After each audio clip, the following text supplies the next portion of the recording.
ये आपका complete sphere है बेटा, ठीक है। तो लाइट का इससे इस तरह से गिर रही है, नॉर्मली इस तरह से गिर रही है, इस तरह से लाइट गिर रही है। तो ये कितना बिल्कुल एक सी लाइट, यूनिफॉर्म लाइट है, इसको प्लेन वेव फ्रंट बोलते हैं, ये देखेंगे अपन इस तरह, ठीक है ना। बट ऐसे गिर रही है, तो आपको दिख रहा है बेटा यहीं से यहीं तक लाइट गिरेगी, बस इतने पे टकराएगी, बाकी इस आधे पार्ट से कोई मतलब नहीं रहे, जो कुछ फोर्स लगना है आधे पार्ट इस पे ही लगना है, ठीक है।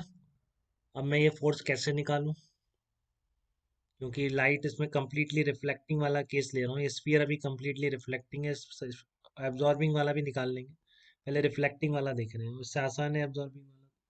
तो मैंने क्या किया, यहाँ पर एक कुछ थीटा एंगल पर एक रिंग कंसीडर कर ली पूरे, ठीक है ना। यहाँ पर एक रिंग कंसीडर कर ली है मैंने इस तरह की, जो यहाँ दिख रही है आपको, ये पूरी एक रिंग है। तो इस रिंग का एरिया मैंने पूरे का डीए माना है, देखो डीए कितना है, एरिया ऑफ रिंग कंसीडर्ड, और डीए वन इस रिंग का भी स्मॉल एरिया है, यहाँ पर कोई स्मॉल एरिया डीए वन लिया, ठीक है ना। उस रिंग जो आपने कंसीडर करी है, जिसकी रेडियस मैंने स्मॉल आर बोली, ठीक है, जो रिंग कंसीडर करी है उसकी रेडियस कितनी बोली है, स्मॉल आर, उसका एरिया कितना है जो रिंग कंसीडर करी है, डी थीटा थिकनेस की, वही थीटा एंगल पे लिए है तो डी थीटा थिकनेस बोल दूंगा उसकी, वो पता है आपको।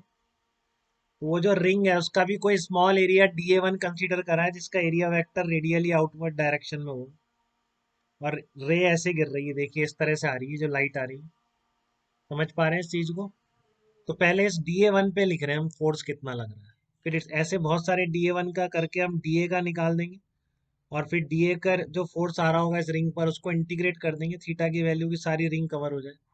तो आप देख रहे होंगे कि 0 से लेकर पाई/2 तक अगर थीटा वेरी कराएंगे तो ये सारी रिंग कवर हो जाएंगी, ठीक है ना। थीटा की वैल्यू अगर 0 से पाई/2 तक वेरी कराएंगे तो यहाँ से बनना शुरू हो गई रिंग, इस तरह से बन रही है।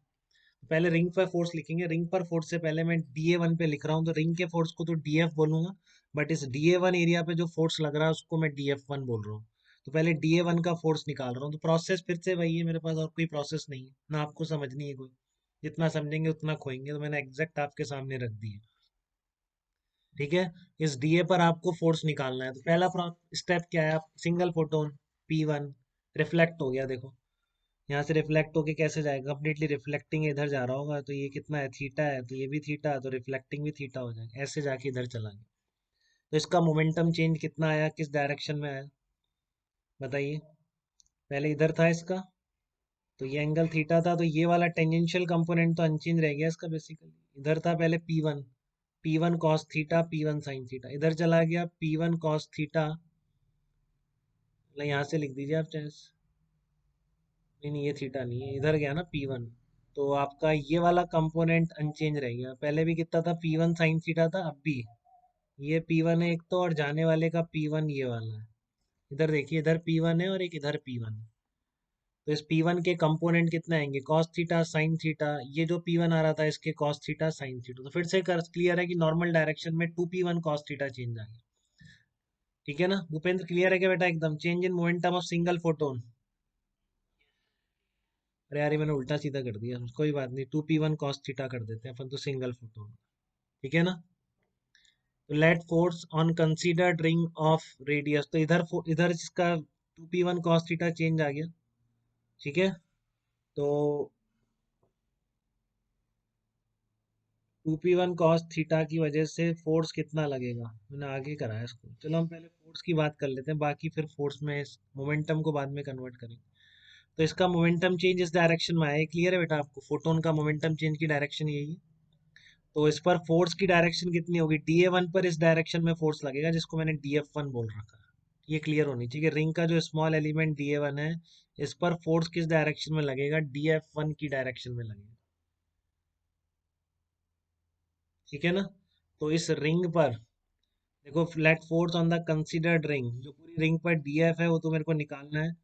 तो पहले मोमेंटम ऑफ सिंगल फोटोन कितना है ये पता है आपको, E/c, ठीक है ना। तो मोमेंटम चेंज पर second striking on DA one कितना हो जाएगा, delta P one by delta, delta P by delta T लिख रहा हूँ, चलो यहाँ से अपन वैसे ही करते हैं इसको। ये आपका delta P by delta T लिखना है आपको, rate of change of momentum single का इतना था, तो आप क्या करेंगे, इसको 2p कॉस थीटा कर देंगे कि नहीं कर देंगे। यहाँ पर p क्या है, मोमेंटम इंसिडेंट पर सेकेंड, ठीक है ना। पी क्या है? मोमेंटम इंसिडेंट पर सेकेंड। इस लाइन की जरूरत नहीं है हमको, यहाँ पे हमने वहीं समझ जाते हैं, हमारी कन्वेंशन वैसे ही चल रही है कि एक सिंगल का momentum change delta P1 2P1 cos theta, तो rate of change of momentum कितना आ जाएगा? 2P cos theta. यहाँ पर पी क्या है? पर सेकेंड इंसिडेंट, तो पर second incident striking on D1 कितना होगा, या मोमेंटम चेंज पर सेकेंड कितना होगा आपका? 2E/c कॉस थीटा हो जाएगा, क्योंकि पी कितना होगा? E/c। ई क्या है? वही डब्ल्यू, एनर्जी इंसिडेंट पर सेकेंड। ठीक है ना, एनर्जी इंसिडेंट पर सेकेंड है, अब चाहो तो डब्ल्यू भी कर सकते हो इसको। तो फोर्स ऑन DA1 DF1 कितना आ गया? वही आपका IDA1 इसकी जगह क्या रख दोगे? फिर से ध्यान से रखो, एनर्जी इंसिडेंट पर सेकेंड DA1 पे कैसे लिखी? एनर्जी इंसिडेंट पर सेकेंड DA1 एरिया था आपका, आई ऐसे गिर रहा था। ठीक है, तो इसके पर ये थीटा था, तो परपेंडिकुलर प्रोजेक्शन कंपोनेंट लेना, वो कितना आएगा? DA1 cos theta. तो DA1 पर एनर्जी इंसिडेंट पर सेकेंड होगी IDA1 कॉस थीटा। तो इस ई की जगह या डब्ल्यू जिसको बोलते हैं, हमने क्या कर दिया? 2IDA1 कॉस थीटा अपॉन सी कॉस थीटा। ये कॉस थीटा कहाँ से आ रहा है? यहाँ से ही आ रहा है, पहले से जो है। ठीक है ना, तो 2IDA1 कॉस थीटा आ गया आपका। ये मैंने एनर्जी का वही तरीका बता रखा है, डॉट प्रोडक्ट भी बोल सकते हैं इसको, बट आप इसके चक्कर में मत पड़िए, यही वेक्टर सोचेंगे नहीं आप क्या होता है, आप तो ऐसे ही लिखिए। इंटेंसिटी के परपेंडिकुलर डायरेक्शन में कितना होगा? तो IDA1 कॉस थीटा हो गया, DF1 कितना आ गया? DF1 equal to 2I/c cos square theta into DA1। तो ये अभी तक आपने DA1 पे ही फोर्स लिखा है बेटा, और कुछ नहीं करा है, देख लो। ठीक है ना, ये जो आपने DF1 फोर्स लिखा है, ये DA1 एरिया का फोर्स आ रहा है। तो एक बार फिर से देख लीजिए DA1 पे कैसे लिखा गया फोर्स, इस DA1 एरिया पे। इसको फिर ट्रांसफर करेंगे रिंग के ऊपर, बहुत इजीली हो जाएगा। बट इसका देख लीजिए पहले, सिंगल का momentum change 2P1 cos theta. Rate of change of momentum के लिए क्या करेंगे? 2P cos theta. वहाँ पर P क्या है? मोमेंटम इंसिडेंट पर सेकेंड। तो वो कितना होगा? एनर्जी इंसिडेंट पर सेकेंड डिवाइडेड बाई सी। अब आपको पता है कि इस DA1 एरिया पर एनर्जी इंटेंसिटी, अगर आई की लाइट गिर रही है, तो एनर्जी इंसिडेंट पर सेकेंड हो जाएगी IDA1 कॉस थीटा। तो इसकी जगह कर दिया IDA1 कॉस थीटा, तो ये क्या बन गया? तो इस DA1 एरिया का फोर्स आ गया 2I/c cos square theta DA1। अब एक बार ध्यान से देख लो। ठीक है, एक बार फिर से देख लो आप ध्यान से, कि इस रिंग के एक DA1 एरिया पर फोर्स की डायरेक्शन क्या है? जो आपने रिंग कंसीडर करी है, इस रिंग ऐसी आपकी ये रिंग इधर है पूरी इस तरह से। ठीक है ना, ये थीटा एंगल पर डी थीटा की जो रिंग है आपकी, इस रिंग के इस एलिमेंट पर फोर्स कैसे आ रहा है? ऐसे आ रहा है। तो इधर ही बिल्कुल सिमेट्रिक, हर एलिमेंट के कॉरस्पॉन्डिंग दूसरा फोर्स इधर आएगा वैसे की। ठीक है, तो आपका ये वाले कंपोनेंट तो ऐड हो जाएंगे इसके रिंग के, और ये वाले कंपोनेंट कैंसिल हो जाएंगे। देख रहे हो, ये एंगल कितना होगा? थीटा, तो ये भी थीटा। तो आपका ये फोर्स कितना आया? ये फोर्स आया आपका DF1। तो ऐसे बहुत सारे DF1 होंगे, तो इस स्मॉल रिंग पर लगने वाला फोर्स कितना होगा? स्मॉल रिंग के ऊपर ही कह रहा हूँ, अभी पूरे स्फीयर पे नहीं आ रहा हूँ। जो स्मॉल रिंग पर जो DF है, टोटल फोर्स कितना होगा? इंटीग्रेशन DF1 कॉस थीटा हो जाएगा। ये क्लियर है क्या आपको? ये डायग्राम क्लियर हो रहा है कि इस तरह के सारे एलिमेंट पर, इस DA पर आपने देखा इधर आ रहा है फोर्स, टुवर्ड द सेंटर आ रहा है, सब जगह आएगा इस तरह का। तो सबका ये कंपोनेंट कैंसिल हो जाएगा, इस डायरेक्शन में फोर्स आ जाएगा। तो कितना आ गया? इंटीग्रेशन DF1 कॉस थीटा आ गया। चेक करिए बेटा, कोई दिक्कत तो नहीं आता। अब आप DF1 की वैल्यू यहाँ से रिप्लेस कर दो बस। ठीक है ना, तो आपका जो रिंग कंसीडर करिए उस पर आ जाएगा, जो रिंग कंसीडर करिए उस पर आ गया इंटीग्रेशन DF1 कॉस थीटा। तो आपका DF1 कॉस थीटा की जगह वैल्यू पुट कर दी, तो बन गया ये कॉस क्यूब थीटा बन गया। अब पूरी रिंग के लिए थीटा तो कांस्टेंट है, जो एक सिंगल रिंग है। इस सिंगल रिंग में तो थीटा चेंज नहीं हो रहा ना, पूरी रिंग का थीटा सेम है। तो इसलिए इंटीग्रेशन DF1 कॉस थीटा करके DF के लिए मैंने सारा बाहर निकाल लिया, और ये क्या बन गया? इंटीग्रेशन DA1 ही बन गया, इस रिंग का एरिया ही बन गया।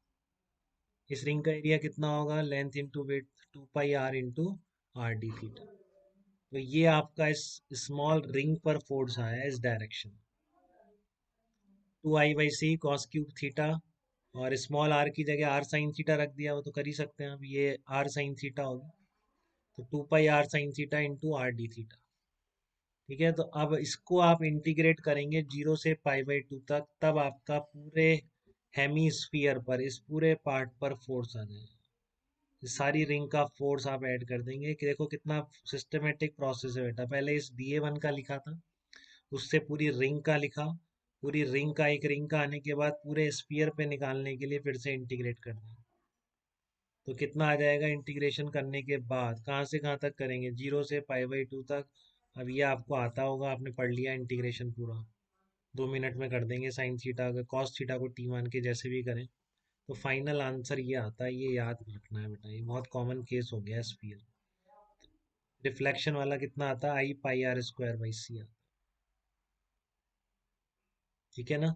तो इसमें किसी को डाउट बेटा, पहले DA1 पर, फिर DA पर, फिर इंटीग्रेशन, तो इसको ध्यान रखिए। आप दोबारा समझेंगे तो आ भी जाएगा। ठीक है ना बट एक बार खुद से करके देख लीजिए, कभी कुछ ऐसा बनने लगे तो आप कुछ अटेम्प्ट कर पाए, इसलिए आपको बताया गया। नहीं, फाइनल रिजल्ट तो याद रखना ही है। कंप्लीट स्फीयर रख दिया गया इस तरह से रेडिएशन के रास्ते में, तो उस पर कितना फोर्स लगेगा, I πr² /c फोर्स लगेगा।